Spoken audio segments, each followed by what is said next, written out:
महोदय, मुझे social media handle पर एक बात बहुत अच्छी लगी। एक सज्जन ने इस बात को कहा और उसने जो लोग महाकुंभ का विरोध कर रहे थे उनके बारे में उसने बहुत सटीक टिप्पणी की। उन्होंने कहा कि पिछले 1.5 महीने में आप वामपंथियों, समाजवादियों की बाल खगाल लीजिए, महाकुंभ को लेकर के विश्व वमन के अलावा कुछ नहीं दिखेगा। गंदगी, अव्यवस्था, पर्यटकों की परेशानी के अलावा इनकी बजबजाती वाल पर दूसरी कुछ भी नहीं मिलेगा।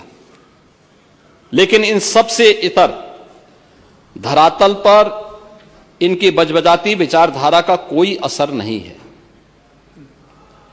हज के दौरान अव्यवस्था से होने वाली सैकड़ों मौतों पर चुप्पी साध जाने वाले भारत के वामपंथी सेकुलर स्कॉलर महाकुंभ की भव्यता पर उल्टी करते नजर आए हैं।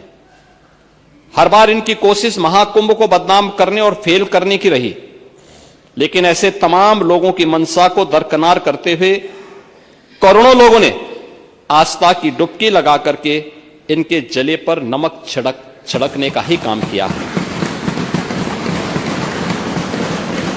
उन्होंने आगे लिखा है कि महाकुंभ के दौरान दुखद हादसा हुआ, इसके बाद भी आस्था और विश्वास तमाम परेशानियों पर भारी पड़ी। तीर्थयात्री समस्त परेशानियों और मुश्किलों का पहाड़ चढ़कर भी प्रयागराज महाकुंभ पहुंचे, वहां से स्नान कर खुशी खुशी वापस लौटे। रिश्तों के जटिल समीकरण का परिभाषा गढ़ता महाकुंभ अब समारोह की ओर है, लेकिन यहां से निकला संदेश हर सनातन के मन में अमिट छाप छोड़ गया है, जो वर्षों तक लोगों की बदकही और कहानियों में जीवंत रहेगा। हर तरफ अपनी मां और बुजुर्गों को महाकुंभ में अनाथ छोड़ देने वाले बेटे रहे हों, तो दूसरी तरफ अपनी सास को पीठ पर उठाकर कुंभ स्नान कराने वाली बहू भी रही है। लेकिन सनातन विरोधियों को नजर केवल गंदगी पर पड़ी। मैं अध्यक्ष महोदय वह चित्र लेके आया हूं। ये देखिए, एक बहू है, अपने सास को पीठ पर लाद करके जा रही है महाकुंभ स्नान करने के लिए।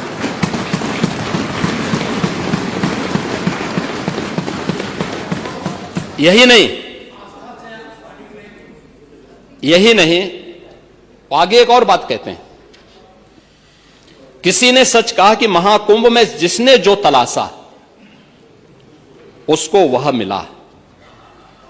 गिद्धों को केवल लाश मिली, सूअरों को गंदगी मिली,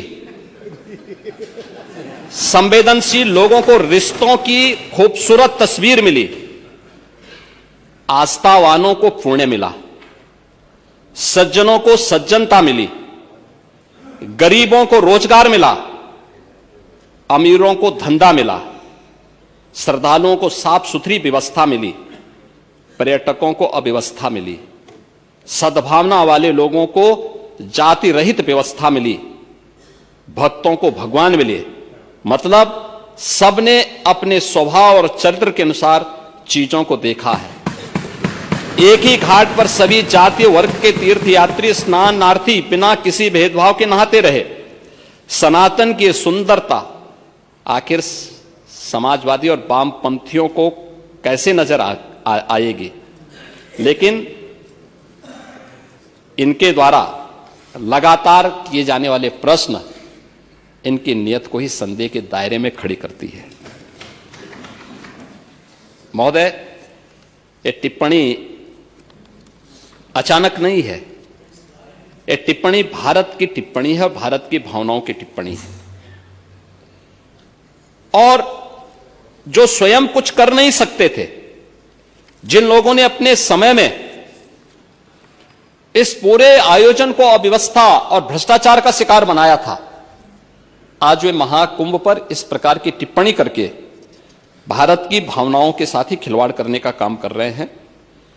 और मैं तो केवल इस बारे में एक बात कहना चाहूंगा कि महाकुंभ ने पूरी दुनिया को, भारत की सनातन एकता का संदेश देकर के एक भारत श्रेष्ठ भारत के प्रधानमंत्री मोदी जी के विजन को ही चरितार्थ करके दिखा दिया है कि विश्वास है तो पूरा भारत अपना सहयोग देने के लिए उतनी ही तत्परता के साथ खड़ा है जो महाकुंभ में दर्शन होता हुआ दिखाई दे रहा है।